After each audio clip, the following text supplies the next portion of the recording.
Hola, buenos días, ¿cómo están? Estamos en la lectura de la Biblia. Vamos a leer el día de hoy vamos a leer la lectura correspondiente al día 3 de junio.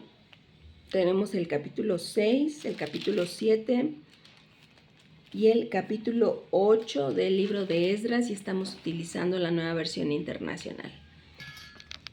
Esdras capítulo 6. Entonces el rey Darío ordenó que se investigara en los archivos donde se guardaban los tesoros de Babilonia y en el palacio de ¿qué dice? Ecbatana. Y en el palacio de Ecbatana, en la provincia de Media, se encontró un rollo que contenía la siguiente memoria. En el primer año de su reinado, el rey Ciro promulgó el siguiente edicto respecto del templo de Dios de Jerusalén: que se echen los cimientos y se reconstruya el templo para que en él se ofrezcan holocaustos.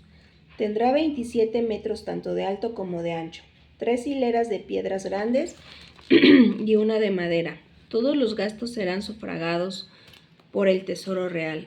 Con respecto a los utensilios de oro y de plata que Nabucodonosor sacó del templo de Jerusalén y llevó a Babilonia, que los devuelvan a Jerusalén y que se pongan en el templo de Dios, donde deben estar. Entonces el rey Darío dio la siguiente orden a Tatenai, gobernador de la provincia al oeste del río Éufrates, y a Setar-Bosnai y a sus compañeros, los funcionarios de dicha provincia: aléjense de Jerusalén y no estorben la obra de reconstrucción del templo de Dios. Dejen que el gobernador de la provincia de Judá y los dirigentes judíos reconstruyan el templo en su antiguo sitio.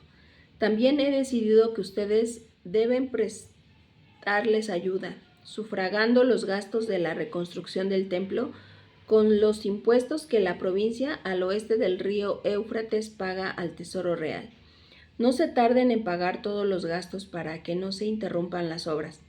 Además, todos los días sin falta deberán suministrarles becerros, carneros y corderos para ofrecerlos en holocausto al Dios del cielo, junto con trigo, sal, vino y aceite, y todo lo que necesiten según las instrucciones de los sacerdotes que están en Jerusalén. Así podrán ellos ofrecer sacrificios gratos al Dios del cielo y rogar por la vida del rey y de sus hijos. He determinado asimismo que a quien desobedezca esta orden lo empalen en una viga sacada de su propia casa y que le derrumben la casa.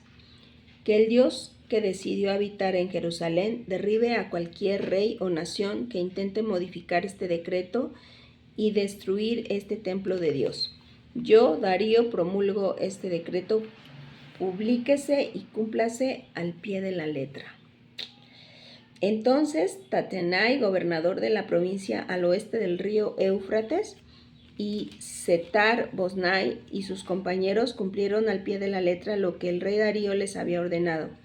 Así los dirigentes judíos pudieron continuar y terminar la obra de reconstrucción conforme a la palabra de los profetas Ageo y Zacarías, hijo de Idó. Terminaron pues la obra de reconstrucción según el mandato del Dios de Israel y por decreto de Ciro, Darío y Artajerjes, rey de Persia. La reconstrucción del templo se terminó el día 3 del mes de Adar, en el año sexto del reinado de Darío. Entonces los israelitas, es decir, los sacerdotes, los levitas y los demás que regresaron del cautiverio, llenos de júbilo, dedicaron el templo de Dios. Como ofrenda de dedicación ofrecieron a Dios 100 becerros, 200 carneros y 400 corderos, 12 chivos conforme al número de las tribus de Israel para expiación por el pecado del pueblo. Luego, según lo que está escrito en el libro de Moisés, instalaron a los sacerdotes en sus turnos y a los levitas en sus funciones, para el culto que se ofrece a Dios en Jerusalén. Los que regresaron del cautiverio celebraron la Pascua el día 14 del mes primero. Los sacerdotes y levitas se habían unido para purificarse y, ya estando ritualmente limpios, mataron el cordero pascual por todos los que habían regresado del cautiverio, por sus compañeros los sacerdotes y por ellos mismos. Los israelitas que regresaron del cautiverio comieron la Pascua junto con los que se habían apartado de la impureza de sus vecinos para seguir al Señor Dios de Israel.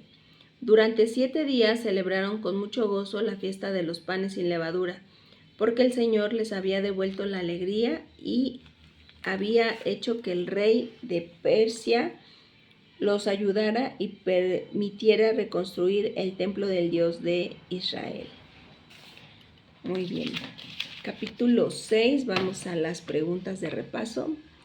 Dice, ¿qué le dijo Darío a Tatenai que hiciera? Versículo 7. ¿Cómo se debía pagar el costo de la reconstrucción? El versículo 8. La respuesta está en el versículo 8. ¿Cuál fue la petición de oración de Darío? Versículos del 9 al 10. ¿Qué ordenó Darío que sucedería a cualquier persona que alterara su edicto? Versículo 11. ¿Cuándo fue terminado el templo? El versículo 14 y 15 está la respuesta. ¿Y cómo celebraron los hijos de Israel la dedicación de la casa de Dios? Está la respuesta en los versículos del 16 al 22. Vamos al siguiente capítulo.